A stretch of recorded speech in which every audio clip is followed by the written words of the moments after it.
In the annals of July 1910, a tapestry of events unfurled, each with its own unique significance.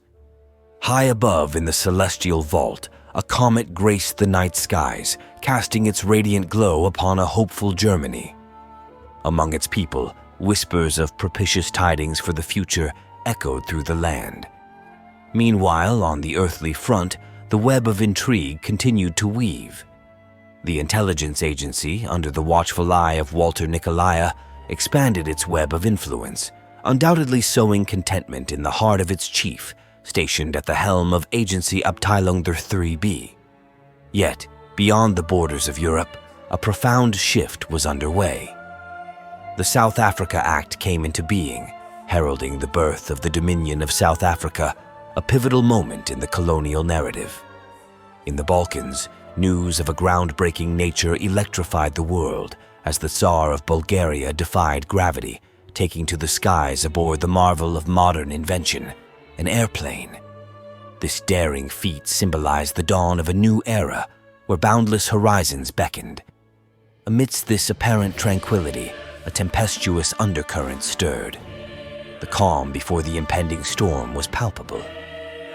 It manifested in a fateful misstep by German naval officer Admiral von Pohl, who inadvertently divulged a cache of closely guarded national secrets in an open letter. The content was explicit, outlining ominous plans for naval invasions into the Russian Baltics and the recruitment of forces to ward off potential British naval threats. The international press swiftly disseminated these revelations, leading to an uproar that reverberated across the globe. Great Britain and Russia, in tandem, decried the situation, stoking international tensions to a fever pitch. The world held its collective breath, sensing that this unfolding drama could have far-reaching consequences, and that the calm was indeed a mere prelude to a gathering storm of global significance. The incident, now known as the Von Pohl affair, would leave an indelible mark on the global geopolitical landscape. Russia and the United Kingdom, two formidable powers, stood in unity, demanding answers for the actions of Admiral von Pohl. As if the situation couldn't become any more perplexing, Admiral von Pohl took the unprecedented step of organizing a rally in the Rhineland. At this gathering, he openly endorsed the Social Democratic Party, declaring them a beacon of hope for Germany. What made this twist even more astonishing was von Pohl's simultaneous membership in the SPD, making his actions highly public. The repercussions were swift and tumultuous. Diplomatic tensions escalated, and within the homeland, the armed forces' disdain for the Social Democrats only deepened. In a desperate bid to quell the escalating crisis, the Navy decided to reassign Admiral von Pohl to a small fleet in Africa. However, upon his arrival, he encountered fierce opposition, led by none other than Field Marshal von Eichhorn, the commander of the Southwest African Forces. Von Pohl was declared a fugitive, and a public manhunt and tribunal were launched against him. Amidst the chaos, the Navy joined the pursuit, eventually apprehending von Pohl, who was placed under house arrest, awaiting trial. This swift action succeeded in diffusing tensions for the time being, though it was clear that greater challenges loomed on the horizon, poised to reshape the status quo in Europe and Germany as a whole. On a brighter note, General Otto von Below made a noteworthy announcement in a speech, revealing his recent promotion to general and his assumption of command over a vast army group at the age of 53. This milestone marked him as the youngest individual in the nation's history to hold such a high-ranking position, signifying a potential injection of new blood into the German high command. The Daily German seized this opportunity to conduct an exclusive interview with the general. As tensions continued to mount in Europe, Germany issued a resolute statement regarding the French conflicts in Africa against the Wadai state. In an unusual move, a joint press conference was convened in Rome, with both Italy and Germany standing in unison, expressing their support for France's colonial policies. Many hoped this would pave the way for a reconciliation with Paris. However, French Prime Minister Aristide Briand had different plans. In a move that embarrassed the Italian government and its prime minister, the French statesman declared in Paris to the world that France condemned the joint German and Italian response and cast doubt on the reliability of their partners in Rome. Luigi Luzzati, the Italian head of government, promptly addressed the matter in Turin, offering an apology to France and vowing not to issue joint statements on French matters in the future. This crisis eroded confidence in Luzzati, leaving the Italian populace clamoring for change, though the outcome remained uncertain. The prestige and stability of Rome had been significantly damaged. In the intricate tapestry of Austria-Hungary's efforts to maintain its multi-ethnic empire's unity, a significant announcement was made. The Ausgleich with Hungary was reaffirmed, a move aimed at bolstering the cohesion of the diverse empire. In July, a new minister emerged onto the political stage. Herr Georg Freiherr von Hertling, vice chairman of the Zentrum, was appointed as the state secretary for labor affairs. Notably, von Hertling had played a pivotal role in co-authoring the SPD bill, the Workers' Protections of 1910. This legislation granted German citizens a plethora of new rights and established the Ministry of Labor Affairs. It came as no surprise to many that von Hertling was bestowed with this prestigious position as a well-deserved recognition of his contributions to the realm of workers' rights and social reform. Despite the appearance of a united government, fractures within the political landscape of Germany became increasingly apparent. The chairman of the NLP, Ernst Bassermann, ignited a firestorm of discontent with a series of impassioned speeches in Westphalia. These addresses had the unintended consequence of siphoning Zentrum voters toward the NLP, creating significant tensions within the ruling coalition. Another challenge for the Zentrum party was the last edition of the Night Times newspaper.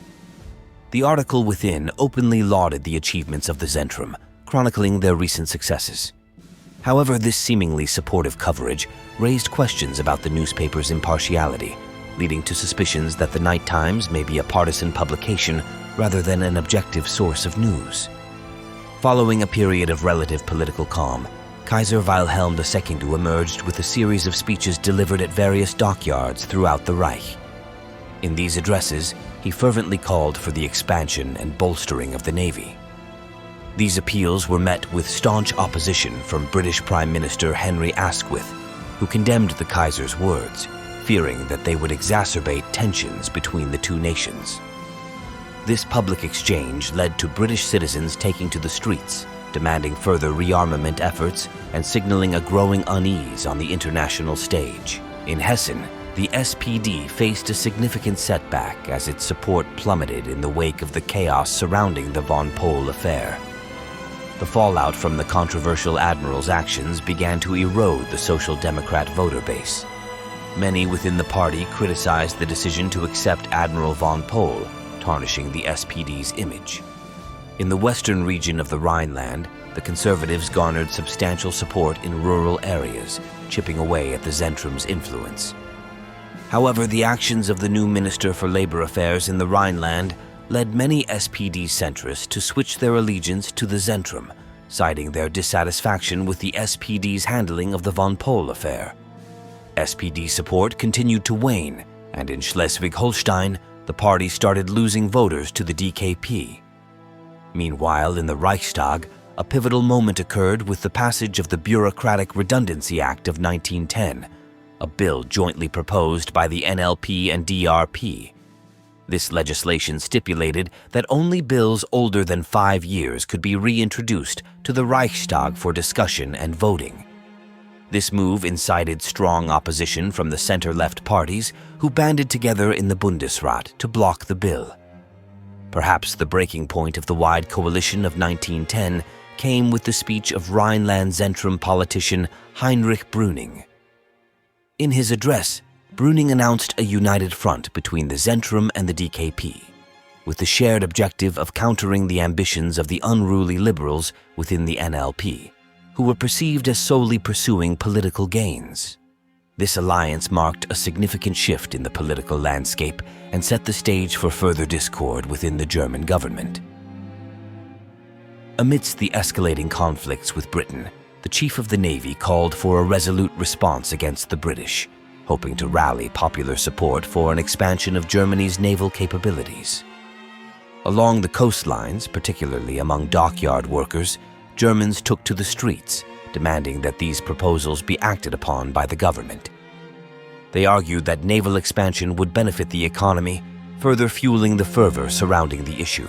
In the midst of this turmoil, the Chancellor unveiled a new governmental plan, a free trade policy.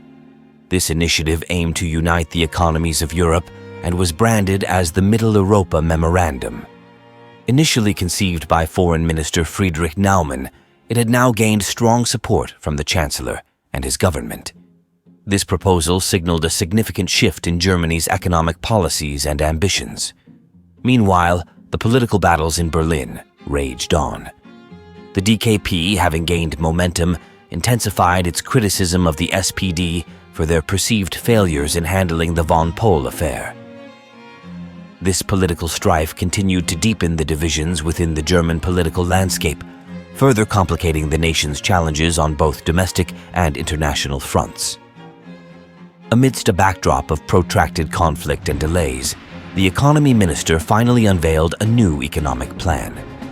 This plan featured a series of subsidized construction projects aimed at bolstering naval dockyard production in Germany, in direct response to the recent demands of the German populace. However, this marked the final straw for the wide coalition of von Bethmann-Hollweg. The NLP had failed to inform the government about these significant changes, and the consequences were as unexpected as they were profound. In Southwest Africa, Field Marshal Eichhorn, following the arrest of Admiral von Pohl, moved forward with new economic improvement plans. These initiatives garnered the support of the army and aimed to bring economic development to the African colony. However, the turning point for German politics came in a speech delivered in Berlin. The Reichskanzler announced the formation of a new government, marking the inception of the second Hollweg government. The issues with the NLP had reached a breaking point, leading to the resignation of Herr Bassermann from the government. As a result, only the Zentrum, DKP, and FVP remained in the government coalition. The reasons for this shakeup were made public, and the conflict with the NLP became apparent, with the following points cited as the primary reasons for Bassermann's removal. Herr Bassermann's failure to prepare the funds for the Public Education Act of 1910, delaying its implementation and disregarding the Chancellor's direct instructions. Herr Bassermann's failure to announce and implement the two new national economic focuses, instead prioritizing political campaigns for his own party's benefit at the expense of the coalition parties. The passing of new economic building plans without consulting the government or informing it in advance. Herr Bassermann's inability to maintain coalition unity, exacerbating the political divisions within the government. The reshuffled coalition government also brought significant changes to ministerial positions. Herr von Hertling assumed the role of Minister of Economy, while Herr Naumann not only retained his post as Minister for Foreign Affairs, but also took on the role of Minister of Labor. The DKP continued to serve as the Minister for Interior Affairs and Vice-Chancellor. This new arrangement appeared to satisfy the various coalition parties, except for the NLP, which found itself relegated to the opposition benches, now holding the position of the leading opposition party. The new government achieved a series of early successes. A conference was scheduled in Madrid with Britain to discuss the naval arms race, with both sides hoping to curtail this costly endeavor and ease tensions. Foreign Minister Naumann and Prime Minister Asquith jointly announced this plan in London, right in front of 10 Downing Street. During this event, the German government also issued an apology for the actions of Admiral von Pohl, revealing that he was under arrest and awaiting trial. While tensions persisted, a glimmer of hope appeared on the horizon. As conditions improved, the government unveiled its new national economic focus. This initiative included the West Plan, an investment scheme targeting the Western German states, and the Vaterländische Industrialisierungsact, a program designed to boost civilian-grade sector construction. These measures aim to stimulate economic growth and development within Germany, paving the way for progress in the nation's future. And so, we conclude this chapter of the IAAR, delving into the prelude to the First World War in Germany. Stay tuned for the next episode, And if you'd like to immerse yourself in this engaging historical game, please follow the link provided in the description. Until then, history awaits its next chapter.